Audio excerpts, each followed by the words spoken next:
नमस्कार, welcome to career 247। मैं हूं प्रशांत धवन। नाउ चाइना ने देखिए यूएसए के फार्म्स, इनका खाना पीना, इनकी आबादी को मारने की कोशिश करी है और एफबीआई ने एक चाइनीज साइंटिस्ट और इसके बॉयफ्रेंड को रोक दिया है, इनको अरेस्ट कर लिया है क्योंकि ये लोग चाइना से एक क्रॉप किलिंग फंगस यूएसए में ला रहे थे। ये वो चाइनीज साइंटिस्ट है, ये यहाँ पे वो फंगस है। अगर जो यूएसए में फैल जाता तो ये एग्रो टेररिज्म वेपन कहलाता। मतलब लार्ज स्केल पर ये यूएसए के जो भी खेत है इसको बर्बाद कर देता। यूएसए में जो लाइव स्टॉक है, जो यहाँ पर काउस, पिग्स, उसके अलावा जो भी यहाँ पर फार्मर्स है, उनको बुरी तरीके से ये बीमार कर सकता था। और यहाँ पे आप देख पाओगे इस पर बीबीसी, यूएस न्यूज आउटलेट, सब लोग इस पर आर्टिकल्स पब्लिश कर रहे हैं। Chinese nationals accused of smuggling dangerous biological pathogen into USA. China के ये नेशनल्स पकड़े कैसे गए? कश पटेल, एफबीआई के जो हेड है कश पटेल, इन्होंने चाइना को रोका और एक ट्विटर पर बहुत लंबी पोस्ट करी जो अब तक 7 मिलियन मतलब 70 लाख लोग देख चुके हैं। पूरी दुनिया इस न्यूज को फॉलो कर रही है। इधर आप देख पाओगे एफबीआई डायरेक्टर कश पटेल की वायरल पोस्ट जहां पर ये कह रहे हैं, न्यू, अब मैं ये बात कंफर्म कर सकता हूं कि एफबीआई ने एक चाइनीज नेशनल को with in the United states, एक चाइनीज नेशनल जो यूएसए में था, इसको अरेस्ट कर लिया है, who allegedly smuggled a dangerous biological pathogen into the country. ये एफबीआई के डायरेक्टर यूएस को बता रहे हैं। द इंडिविजुअल यून क्विंग जियान, जिसका मैंने अभी आपको ये फोटो दिखाई है, ये जो चाइनीज साइंटिस्ट है, इसने एक डेंजरस फंगस जिसको कहा जाता है फुसारियम ग्रामिनियम, ये कैसे करके ये यूएसए में लेकर आ गई थी। ये एक एग्रो टेररिस्ट एजेंट है और इस फंगस को बताया जा रहा है ये यूएस की जो यूनिवर्सिटी ऑफ मिशिगन है वहां पर ग्रो कर रही थी। वहां पे उसका जो नंबर है ये इस फंगस का ये इंक्रीज कर रही थी और तभी इसको पकड़ा गया है। इस फंगस के बारे में बताया गया है, इस फंगस से एक बीमारी होती है जिसको हेड ब्लाइट कहते हैं। ये बीमारी अगर फैल गई तो वीट, बार्ले, मेज, चावल, जो भी खेती कर रखी है किसी देश ने, कई किसान इससे बुरी तरीके से इंपैक्ट हो सकते हैं।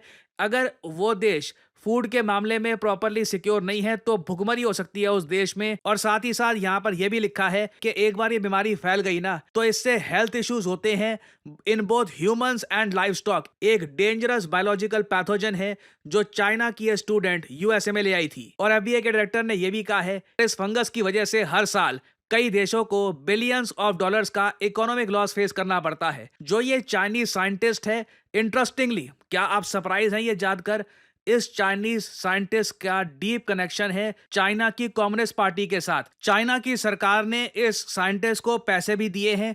केस टाइप के जो ये पैथोजन है, जो अगेन देखिए, आप मुझे एक बात बताइए, एक पैथोजन जो मास स्केल पर नोन है कि दुनिया भर में कई क्रॉप्स को बर्बाद कर देता है, ह्यूमंस को, लाइव स्टॉक को बर्बाद कर देता है, आप किसी और देश में लाकर उसको ग्रो क्यों करना चाहेंगे? और चाइनीज गवर्नमेंट इस साइंटिस्ट को पैसा क्यों देती है? अगेन, ये कोई थ्योरी नहीं है जो किसी रिपोर्टर ने रिपीट करी है, ये सब ओपनली एफबीआई डायरेक्टर कश पटेल पोस्ट कर रहे हैं। और आप नीचे देखोगे 7.7 मिलियन लोग ऑलरेडी ये पोस्ट देख चुके हैं। आई एम प्रीटी श्योर बहुत ही जल्द यूएसए की एक बड़ी आबादी ये पोस्ट देख लेगी and people will really ask questions कि क्या ये चाइना की स्ट्रेटजी रहती है कि जब भी इन पर इकोनॉमिक प्रेशर आता है, जियोपॉलिटिकल प्रेशर आता है, ये इस तरीके के पैतरे आजमाना स्टार्ट कर देते हैं एक कंट्री को कमजोर करने के लिए। खैर, आगे यहाँ पे आप देख पाओगे लिखा है जो ये फीमेल चाइनीज साइंटिस्ट थी, इसका एक बॉयफ्रेंड है जुनयोंग लिू।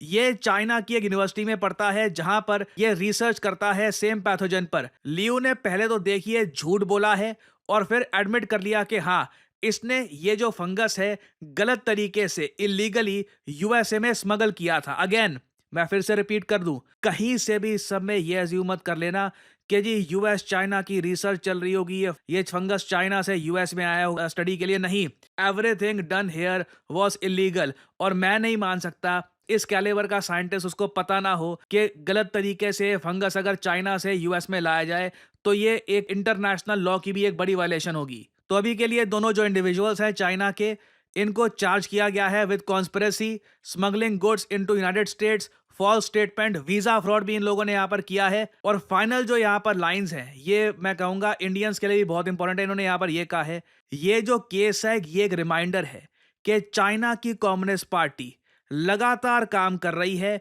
To deploy operatives and researchers to infiltrate American institutions. और चाइना अब टारगेट कर रहा है यूएसए की फूड सप्लाई, जिससे ऑब्वियसली ग्रेव कॉन्सिक्वेंसेस हो सकते हैं, क्योंकि लिटरली इससे अमेरिकन की जान खतरे में आती है, अमेरिका की जो इकोनॉमी है ये खतरे में आती है। फिर ऑब्वियसली ये खुद की तारीफ करते हैं कि एफबीआई हमेशा आपकी रक्षा में काम करता रहेगा, बट दिस इज शॉकिंग। और इमीडिएटली एज एन इंडियन मैं ये सब कुछ पढ़ रहा था एंड बीइंग एन इंडियन मेरे माइंड में यही आया, यूएस तो एटलीस्ट इतना प्रोएक्टिव है कि उन्होंने ये सब रोक दिया, मगर जो ये एग्रो टेररिज्म है, जी हाँ इसको आप एग्रो टेररिज्म ही कहोगे, वर्ल्ड मीडिया इसको एग्रो टेररिज्म ही कह रहा है, क्योंकि एक तो होता है जी डायरेक्ट आतंकवाद जो पाकिस्तान करता है, एग्रो टेररिज्म जो चाइना यहाँ पर कर रहा है, इसमें बेसिकली आप एक देश की जो फसलें हैं ये बर्बाद कर देते हो, और उसके बाद वो देश डर में रहता है कि ये जो एनिमी कंट्री है इसके पास इतनी एबिलिटी है कि ये तो हमको भूखा मार देगा, हमारा एग्रीकल्चर डिस्ट्रॉय कर देगा। It is basically against humanity. Pakistan आरोप लगाता है ना कि इंडिया पानी रोक देगा, पानी रोक देगा, अभी तो हमने रोका भी नहीं है। हमारे पीएम ने भी कहा अभी तो हमने कुछ रोका भी नहीं है, बस जो ये इंडस वाटर ट्रीटी है ये अबेंस में गई है। बट आप सोच कर देखिए, चाइना जो यहाँ पर करने की कोशिश कर रहा था ना, लिटरली ये ह्यूमैनिटी के अगेंस्ट है कि एक देश की फसलें बर्बाद कर दो, उनके लोगों को बीमार कर दो। What kind of country does this? और वैसे ह्यूमैनिटी को अच्छे से पता है कि एग्रो टेररिज्म से जो बर्बादी आती है ना, मिलियंस मारे जाते हैं। इंडिया में ऑब्वियसली एक डर है कि पाकिस्तान ऐसा एग्रो टेररिज्म स्टार्ट ना कर दे, क्योंकि दोनों कंट्रीज की लिटरली एक बॉर्डर है, पंजाब में काफ़ी खेती होती है। पाकिस्तान अगर ऐसा करना चाहे तो इनका भी लॉस होगा, हमारा भी लॉस होगा आई थिंक।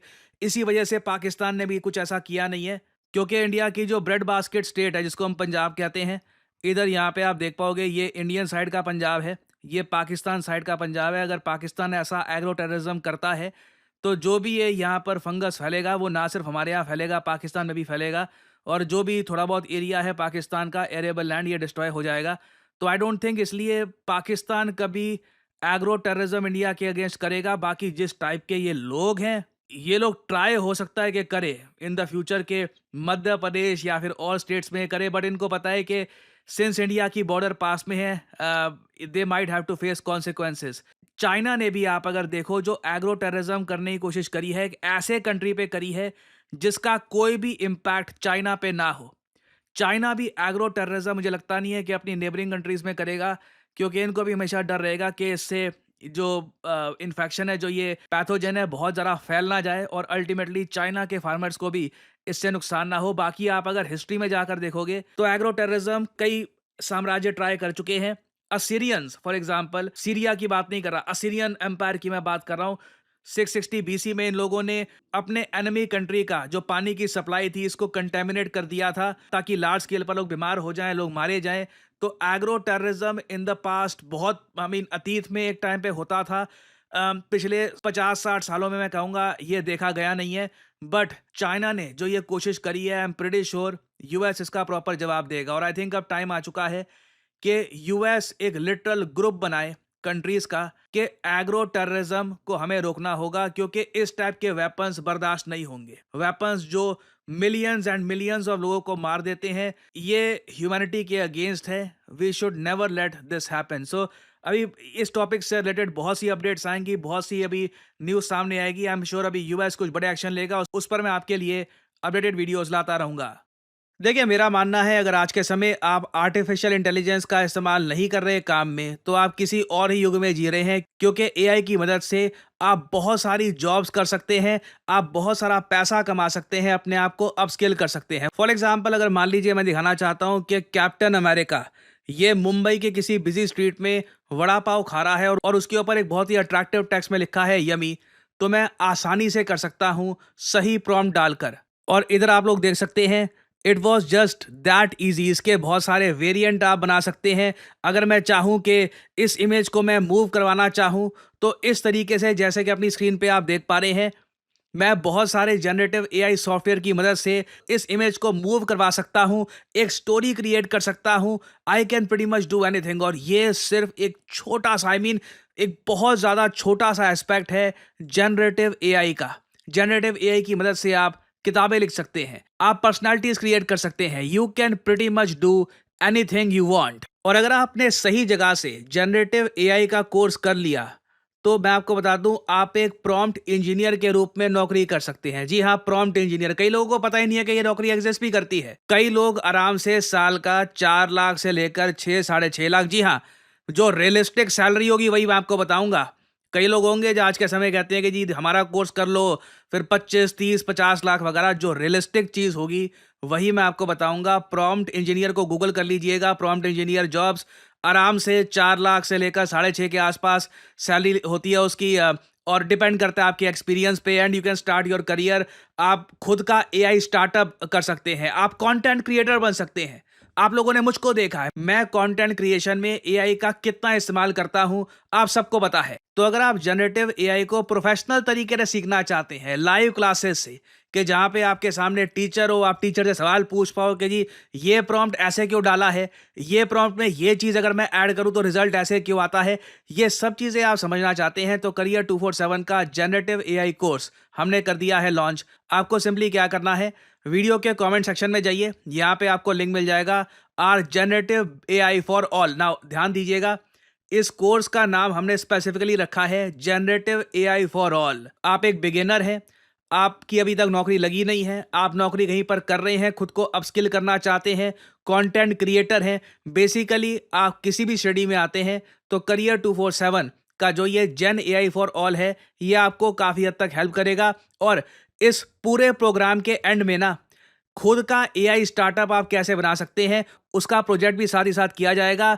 ये सभी टूल्स को यूज कैसे करना है, Chat GPT, Midjourney, DALL E, various type के आज के समय जो जनरेटिव एआई के टूल्स हैं, इनको इस्तेमाल कैसे करना है, ये सब आप सीख पाएंगे करियर 247 पे। आपको सिंपली करना क्या है, यहाँ पे अपना नाम डालिए, अपना ईमेल आईडी, अपना नंबर, और ऑब्वियसली डिस्काउंट कोड यहाँ पर डालना PD10, ताकि आपको डिस्काउंटेड रेट पे कोर्स मिल जाए। काफ़ी हैवी डिस्काउंट मिलता है by using the code PD10। जो प्राइस है काफ़ी कम हो जाता है, नहीं तो अनफॉर्चुनेटली आपको हो सकता है कि ज़रा प्राइस पे करना पड़े अगर आप कोड यूज़ नहीं करते। सो एक गोल्डन अपॉर्चुनिटी आपके सामने। जनरेटिव एआई के वैसे कोर्सेज दुनिया भर में अवेलेबल हैं, बट ऐसा कोर्स जहाँ पे आपको लाइव क्लासेस मिलती हैं, आपको प्रोजेक्ट्स करवाए जाते हैं, आपको सर्टिफिकेशन मिलता है बाय NASSCOM, ये बहुत ज़्यादा रेयर है। So if you want to enroll, start your journey in generative AI. Thanks for listening, and as I always say, may the gods watch over you.